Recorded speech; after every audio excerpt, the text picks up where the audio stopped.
بسم اللہ الرحمن الرحیم الحمدللہ وکفا وسلام علی عبادہ الذین اصطفیٰ اما بعد۔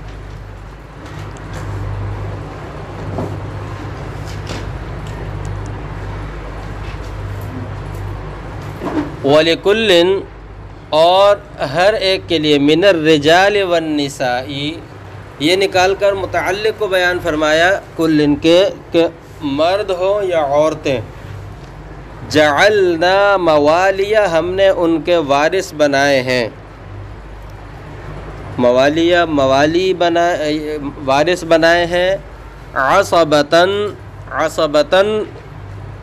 کہہ کر یعنی ہم نے عصبہ بنائے ہیں، یہ کہہ کر مفسر رحمۃ اللہ علیہ نے مرادی معنی کی تعیین کر دی۔ موالی مولا جو ہے اس کے کئی سارے معنی آتے ہیں، تو مرادی معنی جو مرادی معنی کئی سارے آتے ہیں ان میں سے ایک معنی کی یعنی مرادی معنی کی تعیین کر دی۔ اس کو یوں بھی کہہ سکتے ہیں تعیین احد المعنی المرادی۔ یعطون ان کو دیا جائے گا، ان کو ملے گا، یہ متعلق کو بیان فرمایا، کیا ملے گا؟ مما ترک الوالدان والاقربون، کہ جو کچھ والدین ماں باپ نے یا قریبی رشتہ داروں نے جو کچھ چھوڑا ہے۔ بھائی کا انتقال ہوا، بہن کا انتقال ہوا، اگر اس کی کوئی اولاد وغیرہ نہیں ہے تو بہن بھائیوں کو حصہ ملتا ہے، اسی طرح ٹھیک ہے۔ لہم نکال کر اقربون اس کے صلے کو بیان فرمایا، یعنی اس والدین یا اقربون کے جو رشتہ دار ہوں، مم مال نکال کر یہ ما مبہمہ کا بیان ہے، مما ترک الوالدان والاقربون، اس مما کے اندر جو ما مبہمہ ہے، جو کچھ چھوڑا والدین اور قریبی رشتہ داروں نے، جو کچھ چھوڑا، پتہ نہیں کیا کچھ چھوڑتے ہیں، بہت ساری چیزیں، لیکن یہاں پر وراثت کس چیز میں؟ مال مراد ہے، مال جائیداد وغیرہ یہاں پر مراد ہے، تو مم مال نکال کر یہ ما مبہمہ کا بیان ہے۔ والذین عاقدت، یہاں پر عقدت لکھا ہوا ہے آیت کے اندر، مفسر رحمۃ اللہ علیہ کے نزدیک جو قرات ہے وہ عاقدت والی قرات ہے، ٹھیک ہے نا۔ اصل نسخے جو پرانے نسخے ہیں ان کے اندر بھی عاقدت لکھا ہوا ہوگا جی۔ تو وہ لوگ جنہوں نے پکا کیا بِأَلِفٍ وَدُونَهَا، اس کے قرات کو بیان فرما دیا کہ اس کو عاقدت اور عقدت دونوں طرح پڑھا گیا ہے، یہ قرات کا بیان ہے۔ تنبیہ علی القراءات المختلفۃ المشہورہ، ایمانکم اپنی یمینوں کو، اپنی قسموں کو، یمینوں کو پکا کیا، یعنی قسم کھاتے ہیں کہ بھئی اگر کسی کا کوئی رشتہ دار نہیں ہوتا تو عقد موالات کرتے ہیں، یا آپ نے مسئلہ پڑھا ہوگا، وہی یہاں پر مراد ہے۔ جمع یمین نکال کر ایمانکم کی تحقیق لغوی بیان فرمائی ہے، جمع یمین نکال کر ایمانکم کی تحقیق لغوی بیان فرمائی ہے، بمعنی القسم او الید، یہ معنی بیان فرمائے ہیں کہ ایمانکم اس سے مراد یوں کہتے ہیں معنی اور اس کے عموم کو بیان فرمایا کہ قسم مراد ہے یہاں پر، اول یدی یا ہاتھ مراد ہے، عقدت ایمانکم کہ سیدھے ہاتھ سے جب کوئی وعدہ کرتے تھے تو سیدھے ہاتھ سے، آج کل بھی ایسا کرتے ہیں بعض لوگ کہ ہاتھ سے ہاتھ ملاتے ہیں کہ پکا وعدہ، ٹھیک ہے۔ تو بمعنی القسم اول یدی، یہ معنی اور اس کے عموم کو بیان فرمایا ایمانکم کے۔ ای الحلفاء الذین عاہدتموہم فی الجاہلیۃ، اب یہاں سے حاصل معنی کو بیان فرماتے ہیں، یعنی وہ حلفاء، وہ قسم، الذین عاہدتموہم جن سے تم نے عہد کیا تھا زمانہ جاہلیت کے اندر، یہ حاصل معنی بیان فرمایا کہ جاہلیت میں جن سے تم نے عہد کیا تھا وہ حلفاء یہاں پر مراد ہیں۔ علی النصرۃ والارث. یہ عہد کیا ہوتا تھا کہ ہم عہد کرتے ہیں کہ بھائی میں جو ہے اگر مجھے مدد کی ضرورت پڑی تو آپ میری مدد کرو گے، اور پھر میں مر گیا تو میری وراثت بھی آپ کو حصہ ملے گا اگر اور کوئی اس کا وارث نہیں ہے. یا اسی طرح میں آپ کو مدد کی ضرورت ہوگی تو میں آپ کی مدد کروں گا اور پھر آپ کی وراثت میں سے بھی حصہ مجھے ملے گا. اس طرح عقد کیا کرتے تھے. تو علی النصرۃ والارث نکال کر ما علیہ القسم کو بیان فرمایا. کس چیز پر عہد کرتے تھے، قسم کھاتے تھے؟ نصرت، مدد کرنے پر اور وراثت پر. یہ عہد کر لیا کرتے تھے زمانہ جاہلیت میں. اس طرح وہ جو ہے فرمایا فآتوہم، تو تم ان کو دو، الآن، یہ محل کو بیان فرمایا کہ ابھی انہیں دو، یعنی عہد کیا تھا ابھی تو تم ان کو دے دو، نصیبہم، ان کا جو حصہ ہے، ان کا حصہ جو بنتا ہے وہ تو ابھی تو تم ان کو دے دو. لیکن پھر آگے یہ سلسلہ نہیں ہے. حظہم، نصیبہم کے بعد حظہم نکال کر یہ نصیبہم کے معنی بیان فرمائے. اگر نئے نسخوں کے اندر حظوظہم لکھا ہوا ہے تو اس کو کاٹ دیں. حظہم ہے، حظوظہم نہیں ہے.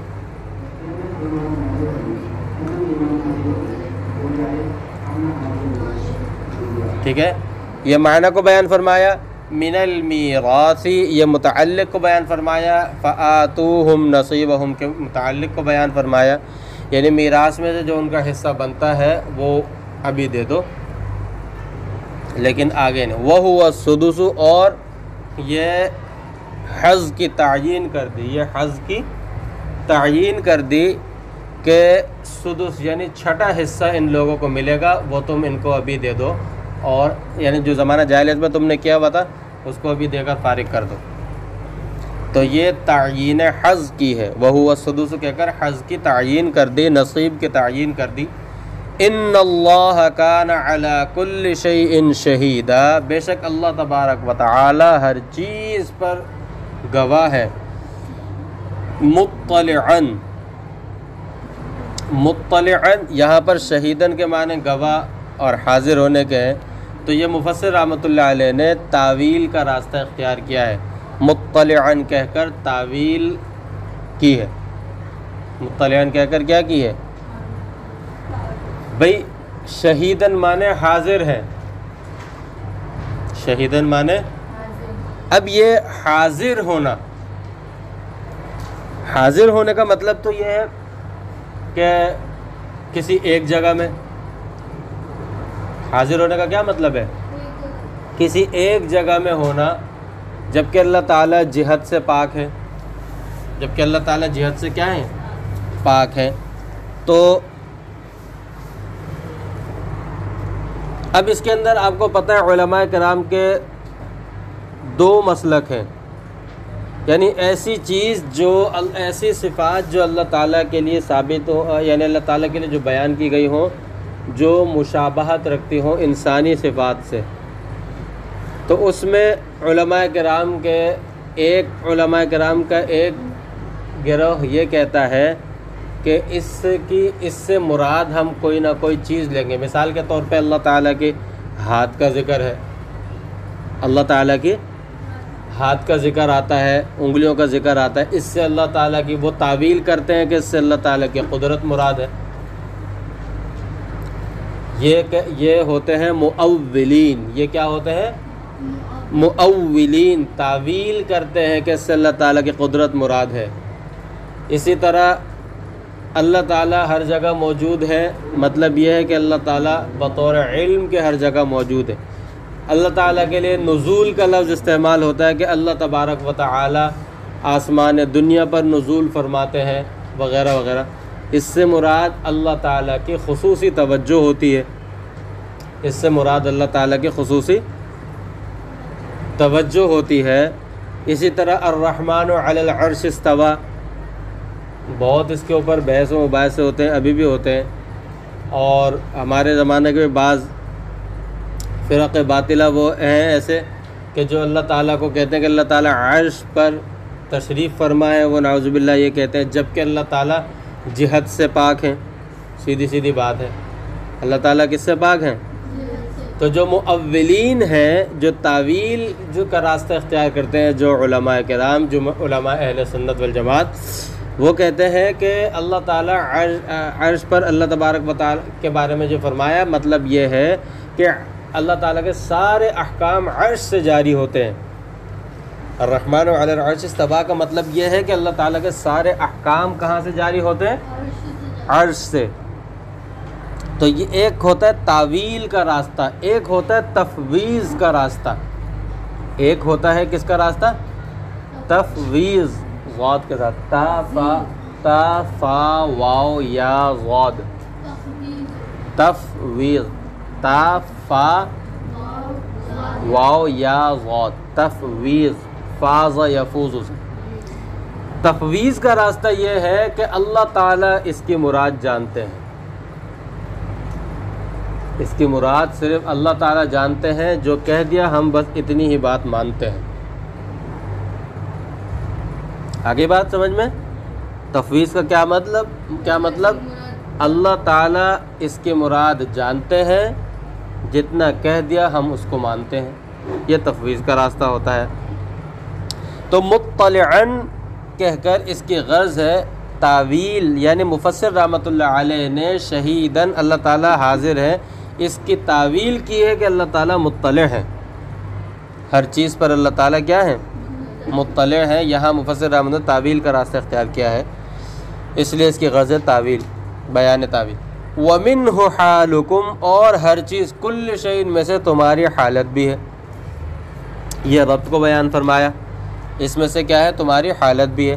وَهُوَ مَنْسُوخٌ بِقَوْلِهِ وَأُولُو الْأَرْحَامِ بَعْضُهُمْ أَوْلَىٰ بِبَعْضٍ، فرمایا کہ یہ حکم منسوخ ہو گیا، یعنی ابھی تو دے دو، اس کے بعد آئندہ یہ سلسلہ نہیں ہے۔ فرمایا کہ یہ حکم منسوخ ہو گیا اللہ تعالیٰ کے قول کہ اولو الارحام بعضهم اولیٰ ببعض، یہ ایک دوسرے جو ذی رحم ہوتے ہیں، یہ ایک دوسرے میں سے کیا ہوتے ہیں؟ اولیٰ ہوتے ہیں، بجائے اس کے کہ کسی اور سے، بھلے وہ ذی رحم دور کا ہو، اس سے عقد موالات کیا جائے، ایسا نہیں ہے۔ اولو الارحام بعض سے اولیٰ ہوتے ہیں، مطلب یہ کہ جس کا جس درجے میں پہلے حصہ بن رہا ہے وہ زیادہ حقدار ہے، عقد موالات کا سلسلہ نہیں ہے، یہ ختم، اسلام میں اس کا سلسلہ نہیں ہے۔ تو یہ جو ہے بیان تنسیخ آیت، اس کی غرض ہے بیان تنسیخ آیت، ہاں، تنسیخ حکم، بیان تنسیخ حکم، کیونکہ آیت کی تلاوت تو باقی ہے، حکم منسوخ ہے۔ آگے فرمایا الرجال قوامون، کہ مرد مسلط کیے گئے ہیں، مسلطون نکال کر قوامون کے مرادی معنی بیان فرمائے، علی النساء، عورتوں پر، یؤدبونہن ویأخذون علی ایدیہن، کہ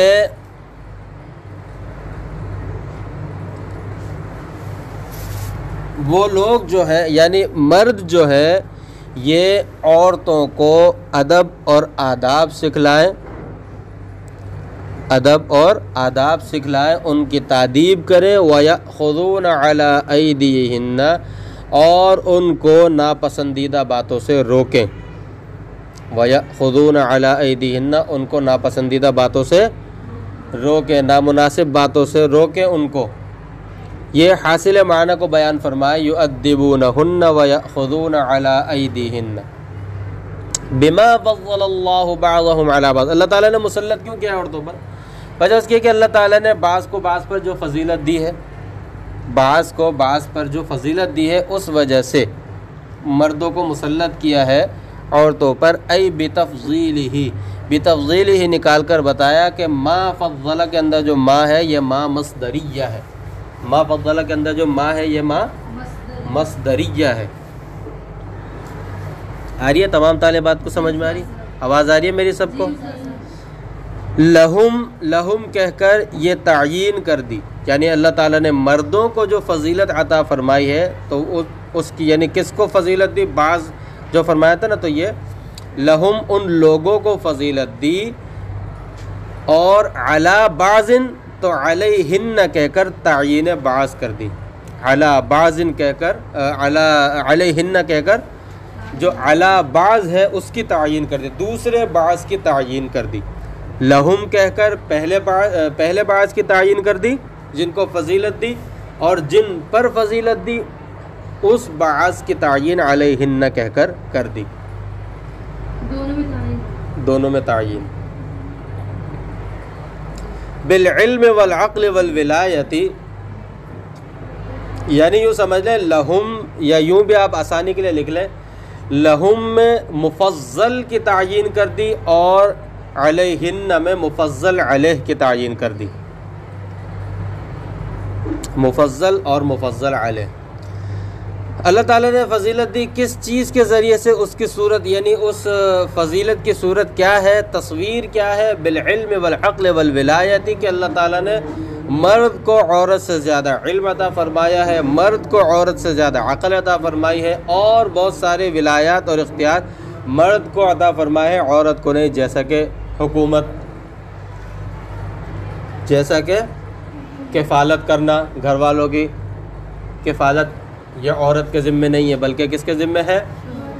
مرد کے ذمہ ہے، چاہے وہ شوہر ہو، چاہے وہ باپ ہو، چاہے وہ بھائی ہو۔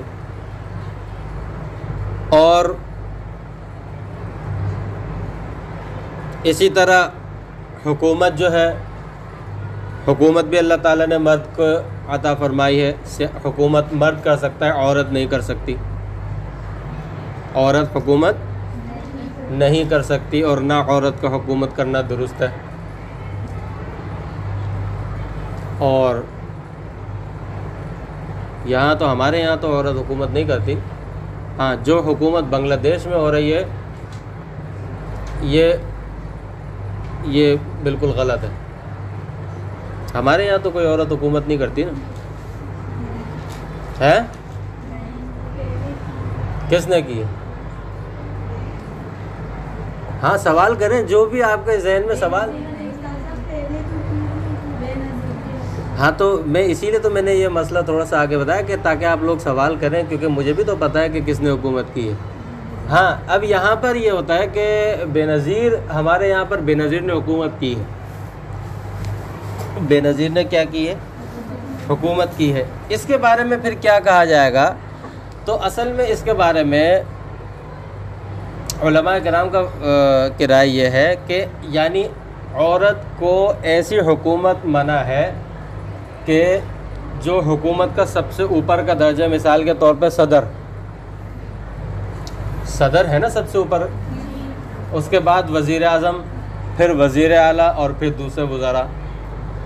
تو بے نظیر وزیر اعظم بنی تھی، صدر نہیں بنی، جتنی مرتبہ بھی بنی ہے وزیر اعظم بنی ہے، صدر نہیں بنی تھی۔ تو علماء کرام کا فرمانا ہے کہ اگر عورت کسی ایسے حکومت میں کے ایسے درجے پر ہو کہ اس سے اوپر کا درجہ کسی مرد کے پاس ہو تو جائز ہے، تو کیا ہے؟ جائز ہے، ٹھیک ہے نا؟ اب آ گیا مسئلہ سمجھ میں؟ تشفی بھی ہو گئی آپ کو؟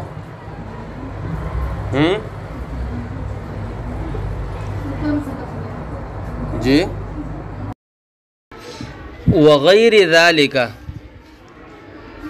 ذالک کہہ کر یہاں پر صورت وغیرہ بیان فرما دیتی ہے، وغیر ذالک کہہ کر یعنی علم، عقل، ولایت کے بعد وغیر ذالک کہہ کر عموم کو بیان فرما دیا، وغیر ذالک کہہ کر عموم کو بیان فرما دیا فضیلت کے۔ وَبِمَا أَنفَقُوا، اور اس چیز کے ذریعے سے بھی کہ تم خرچ کرو، یعنی جو تم خرچ کرو اس کے ذریعے سے بھی اللہ تعالیٰ نے فضیلت عطا فرمائی ہے۔ اس سے پتہ چلا مرد کے ذمہ ہے عورت پر خرچ کرنا، عورت کے ذمہ نہیں ہے کہ مرد پر خرچ کرے، اور اگر کوئی اپنے خوشی رضامندی سے کر دے تو کوئی گناہ بھی نہیں۔ علیہن نکال کر ما علیہ الانفاق کو بیان فرمایا، ما علیہ الانفاق کو بیان فرمایا کہ کس پر خرچ کرے، علیہن یعنی ان عورتوں پر، یعنی بیویوں پر خرچ کرے۔ عورتوں پر خرچ کریں، باپ ہو تو بیٹی پر، بھائی ہو تو بہن پر، شوہر ہو تو بیوی پر، اس حساب سے۔ من ما علیہ الانفاق، من اموالہم اپنے مالوں میں سے، فالصالحات تو بہرحال نیک عورتیں، منہن نکال کر ربط کو بیان فرمایا کہ یعنی عورتوں میں سے جو نیک ہیں، ربط کو بیان فرمایا، قانتاتن اطاعت کرنے والی، قانتاتن اطاعت کرنے والی، یعنی مطیعاتن نکال کر قانتاتن کے معنی بیان فرمائے، لازواجہن نکال کر متعلق کو بیان فرمایا، شوہروں کے اطاعت کرنے والی، حافظات للغیب اور شرمگاہوں کی حفاظت کرنے والی، پس پردہ یعنی پیچھے غائب شوہر کی غیر موجودگی میں شرمگاہوں کی حفاظت کرنے والی، ای لفروجہن وغیرہا، یہاں پر مفسر رحمت یعنی شرمگاہ کی بھی حفاظت کرنے والی اور مال دولت اور اولاد وغیرہ سب کی حفاظت کرنے والی۔ یہ نکال کر مفسر رحمۃ اللہ علیہ نے عموم کو بیان فرما دیا کیونکہ اس کے بارے میں مختلف اقوال ہیں، اور یہ دونوں تو یعنی عزت اور مال کی حفاظت تو اس میں داخل ہیں ہی، تو یہ عموم کو بیان فرمایا۔ فی غیبتی نکال کر للغیبی، اس پہ جو لام ہے اس کے بارے میں بتایا کہ یہاں پہ لام بمعنی فی ہے، فی غیبتی نکال کر کیا بتایا کہ للغیبی پہ جو لام ہے یہ لام بمعنی فی ہے۔ ازواجہن نکال کر یہ بتایا کہ للغیبی کا جو لام ہے یہ مضاف الیہ کے عوض میں ہے، للغیبی کا جو لام ہے یہ کس کے عوض میں ہے؟ مضاف الیہ کے عوض میں ہے، یعنی لغیبت ازواجہن،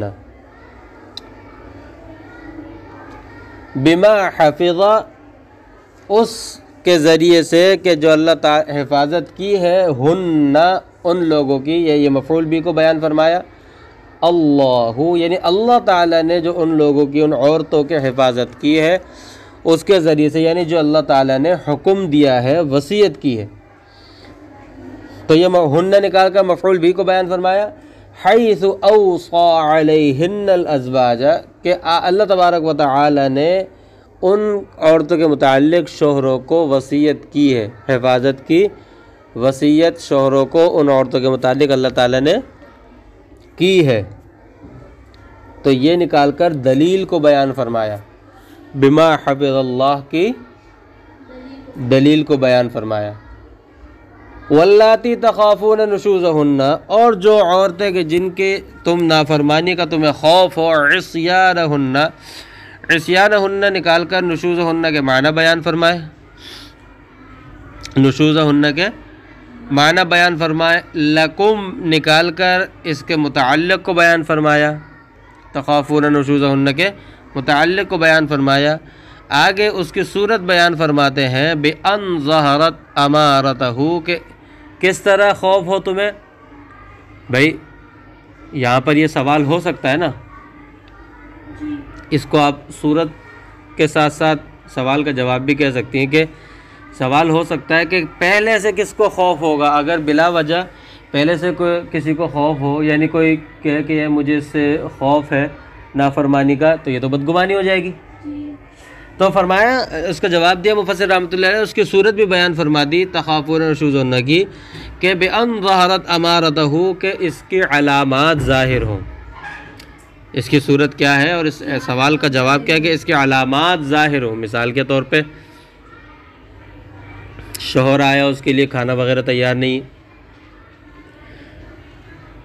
اس کے جانے کا وقت ہے، مثال کے طور پہ کپڑے پریس نہیں ہیں، تیار نہیں ہیں، آ رہی ہے بات سمجھ میں؟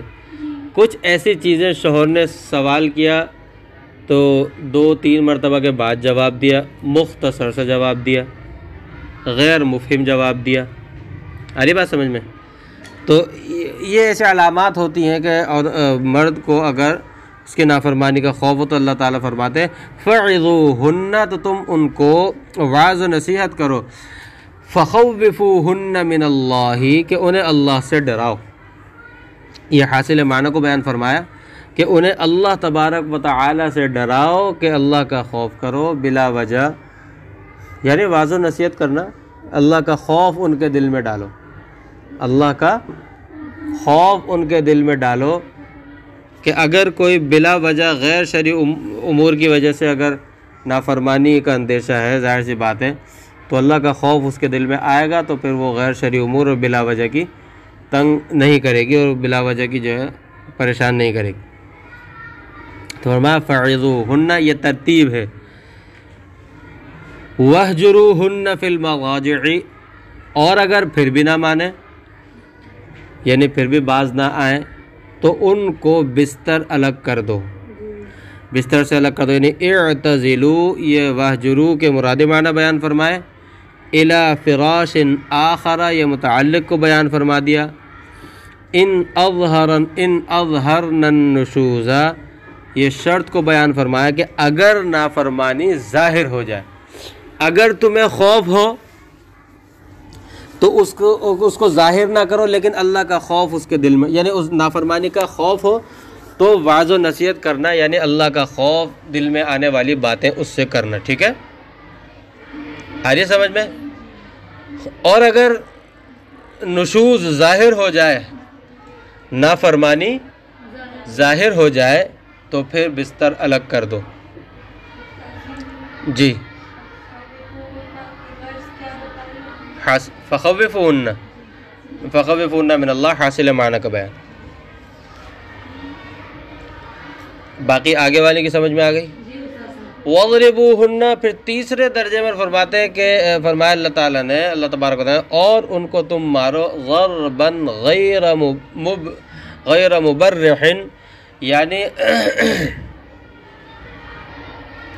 ایسا ضرب، یعنی یہ نوعیت ضرب بیان فرمائی ہے، ایسا ضرب مارو کہ جس سے نشان نہ پڑے۔ آ رہی بات سمجھ میں؟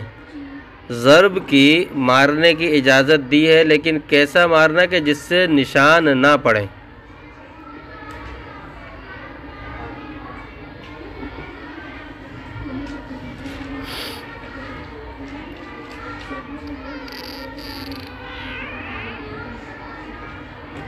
اور یعنی ایسی سزا، یعنی ایسی مار مارے کہ جو تکلیف دہ نہ ہو۔ تکلیف سے مراد کہ ہڈی میں درد ہو گیا یا کہیں ایسی تکلیف ہو گئی جو ہفتوں رہ گئی، وہ تکلیف کئی دن رہ گئی، ایسی تکلیف سے مارنے کی اجازت نہیں ہے۔ اِلَّمْ يَرْجِعْنَ بِالْحِجْرَانِ، شرط کیا ہے کہ جب یہ نافرمانی سے، شرط یہ ہے کہ یہ اگر ہجران کے بعد بھی واپس لوٹ نہ آئیں، یعنی نافرمانی سے باز نہ آ جائیں، اس وقت مارنے کی اجازت ہے۔ دیکھیں یہ درجہ بدرجہ ہے، اگر نافرمانی کا خوف ہو، کچھ علامات ظاہر ہوں تو اللہ کا خوف دل میں ڈالا جائے، پھر اگر اس سے بھی باز نہ آئے اور نشوز ظاہر ہو جائے تو پھر بستر الگ کر دیا جائے، اور اگر پھر بھی باز نہ آئے تو پھر آپ دیکھیں مبرحین کے نیچے مولمن لکھا، یہاں پر تو اعراب غلط لکھے ہوئے، آپ کو پتہ ہے سکون اور اس کے فوراً بعد تشدید نہیں آتا، سکون کے فوراً بعد تشدید نہیں آتا، تو مبرحین مؤلمن، یعنی ایسی ضرب نہ ہو، یہ نوعیت ضرب بیان فرمائے کہ جو تکلیف دہ ہو اور اس سے نشان وغیرہ پڑ جائے، تکلیف ہو، تنبیہ کے لیے ہلکا پھلکا مارنا چاہیے، لیکن کہا تیسرے درجے میں اِلَّمْ يَرْجِعْنَ بِالْحِجْرَانِ، جبکہ ہجران کے ساتھ باوجود بھی دوبارہ وہ لوٹ کر نہ آئیں، یعنی باز نہ آئیں۔ اب پتہ چلا کہ ان لوگوں کی آپ کو حقیقت اور اوقات ان لوگوں کی پتہ چل گئی ہوگی آپ کے سامنے، کہ جو بیویوں کو مارتے ہیں پہلے ہی درجے میں اٹھا کر مارنا شروع کر دیتے ہیں، اور پھر مارتے بھی ایسا ہے کہ جیسا نعوذ باللہ کسی جانور کو مار رہے ہوں. آ رہی ہے بات سمجھ میں ہے؟ تو اس لیے اس سے اس بات کا اندازہ ہو گیا کہ مارنے کی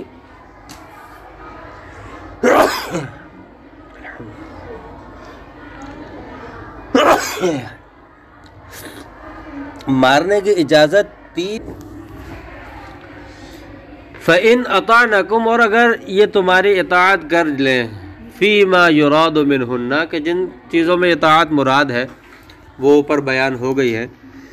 تو یہ محل کو بیان فرمایا، محل اطاعت کو بیان فرمایا کہ اگر یہ اطاعت کر لے اچھا اطاعت کر لے اس سے مراد شرعی کاموں کے اندر، یعنی غیر شرعی کاموں میں پر مجبور کرے اور اس پر عمل نہ کرے، اس کو نافرمان کہنا یہ بالکل بھی جائز نہیں ہے. یہ بالکل بھی، کیونکہ یہاں پر اطاعت اور نافرمانی کا مدار اور معیار وہ شریعت ہے. اب جیسے ہمارے پاکستان کے اندر بعض قومیں ایسی ہوتی ہیں جو اپنے بھائیوں سے بھی اور ان سے بیوی کو بولتے ہیں ان سے ہاتھ ملاؤ، یا کوئی بولتے ہیں، کوئی اور بھی زیادہ ہیں ایسے لوگ جو کہتے ہیں کہ گلے ملو. تو اب اس پر بیوی کو مجبور کرنا اور وہ نہ مانے تو یہ کو نافرمانی، وہ اللہ کی نافرمانی کیسے کرے گی؟ کیونکہ اللہ تعالیٰ نے فرما دیا لا طاعت لمخلوق فی معصیت الخالق، کہ ایسے کسی کام میں مخلوق کی بات ماننا، اطاعت کرنا جائز نہیں ہے جو اللہ کی نافرمانی کا سبب بنے. تو ایسی صورتیں جو ہے اس میں بیویوں کے اگر بیوی اطاعت بات نہیں مان رہی بلکہ اس کو بات ماننا جائز ہی نہیں ہے، ایسی صورتوں میں جو اللہ کی نافرمانی. فلا تبغوا تو جی تو بہت سے اتنے مجبور کر دے کہ آپ پردہ چھوڑ دیں، شرعی پردہ، پھر وہ مجبوراً شوہر کہنے پر بیوی چھوڑ لیتی ہے. پردہ اللہ تعالیٰ کا حکم ہے لا طاعت لمخلوق فی معصیت الخالق، شوہر ہو، باپ ہو، بھائی ہو، بیٹا ہو، کسی کے کہنے پر نہیں چھوڑنا. ورنہ پھر وہی بات ہے رب کاسیات عاریات. آپ صلی اللہ علیہ وسلم نے وعید فرما دی بعض دنیا میں لباس پہننے والی ایسی ہوں گی جو بروز قیامت برہنہ ہوں گی، ان کو لباس نہیں ملے گا. تو یعنی سب کو پتہ چلے گا اور سب کے سامنے ان کی یہ حالت ظاہر کی جائے گی. تو اس وجہ سے پردہ کسی کے کہنے پر نہیں چھوڑنا، چاہے وہ استاد ہی کیوں نہ ہو. آ رہی ہے بات سمجھ میں؟ محرم سے پردہ نہیں ہے، اس کے علاوہ سب سے پردہ ہے، چاہے وہ استاد ہو، چاہے وہ شیخ پیر صاحب ہو، چاہے وہ کوئی بھی ہو، پردہ کسی سے نہیں چھوڑنا. اللہ کے نبی سے بڑھ کر کوئی استاد بھی، کوئی پیر صاحب بھی، اللہ سے نبی سے بڑھ کر درجے میں کوئی نہیں ہو سکتا. ہو سکتا ہے؟ تو جب اللہ کے نبی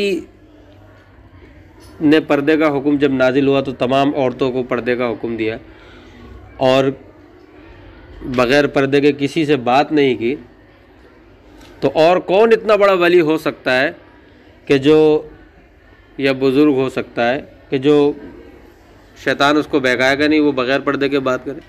یہ بس یہ ایک آپ صلی اللہ علیہ وسلم کی ذہن میں رکھیں، اور اس سے بڑھ کر کوئی ہو ہی نہیں سکتا.